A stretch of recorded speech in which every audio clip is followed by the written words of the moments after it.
This lecture is about the National Security Agency's Bulk Domestic Phone Metadata Program, operated under the FISA Business Record Authority. This program is very similar to the NSA's Email Metadata Program, which was the subject of the last lecture. All of that internal procedure about 3 different databases and targeting criteria and hops is roughly the same. And the statutory and constitutional issues are also quite close. I'd like to highlight just 3 key differences between the email and phone metadata programs. The email program used FISA pen trap orders, that is, Section 214 of the USA Patriot Act. The phone program uses FISA business record orders, which are Section 215 of the Patriot Act. As I mentioned in the last part of the course, one reason the executive branch may have preferred business record authority is that it does not include statutory notice and suppression provisions. The next difference I'd like to emphasize is that in the email program, the NSA slurped up data as it flowed across domestic internet backbone networks. The agency made some embarrassing over-collection mistakes in the process. In the phone program, by contrast, the agency receives structured data from telecom services. While that hasn't totally prevented overcollection, it has mitigated the risk. Finally, the email program was transitioned to FISC oversight in 2004 and ultimately discontinued in 2011. The phone program was transitioned to the FISC in 2006, strangely without a thorough opinion, and at the time of recording in 2014, it remains ongoing. The precise scope of the program is uncertain, but it does seem to implicate a meaningful share of all phone metadata in the United States. The executive branch did announce some major changes to the program in 2014, and I'd like to briefly touch on those. One change was that the FISC would begin reviewing seed queries for reasonable, articulable suspicion of terrorism activity. Recall, it used to be that targeting decisions were made solely within the executive branch. Another revision limited access to 2 hops, down from the 3 that had previously been possible. Finally, the White House has withdrawn its support for the program in its bulk form. Instead, it believes telecoms should hold call records, and the NSA should be able to quickly query those records. I should note that the phone metadata program has had compliance issues of its own.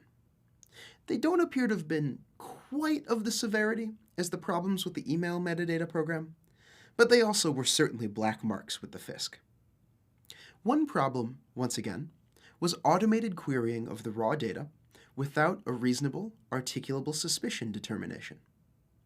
Another problem was querying related phone numbers without the required determination. Once again, there was some internal dissemination of data without cluing in the FISC. And also, once again, the NSA was sharing information with other agencies without the minimization review required by court orders. Let me briefly touch on the value of this program. There is very thin evidence that this is an effective counterterrorism program. The intelligence community has repeatedly invoked several anecdotes in support, but they really haven't withstood scrutiny. In fact, the Privacy and Civil Liberties Oversight Board undertook a thorough examination of the phone metadata anecdotes, with access to classified information. It spotted just one intelligence success that could be uniquely traced to the phone metadata program. That's the prosecution of a San Diego taxi driver who lent material support to the Somali terrorist group Al-Shabaab. So, again, very thin evidence of success. The final point I'd like to make about this program is that there are a series of common factual assumptions about the privacy properties of phone metadata. They've been tossed around frequently in surveillance reform debates, especially by politicians. One assumption is that phone metadata is not identifiable. These are just phone numbers, not individual names. Another assumption is that phone metadata is not densely interconnected.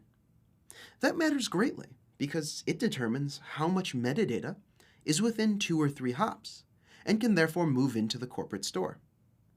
A third assumption is that phone metadata is not sensitive.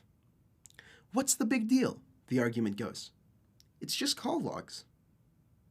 Well, this happens to be one of my own areas of academic research with colleagues at Stanford, and our research suggests all 3 assumptions are quite inaccurate.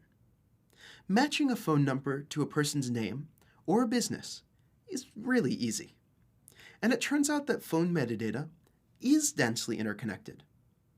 As for sensitivity, we've been able to spot medical conditions, firearm ownership, and more using solely phone metadata.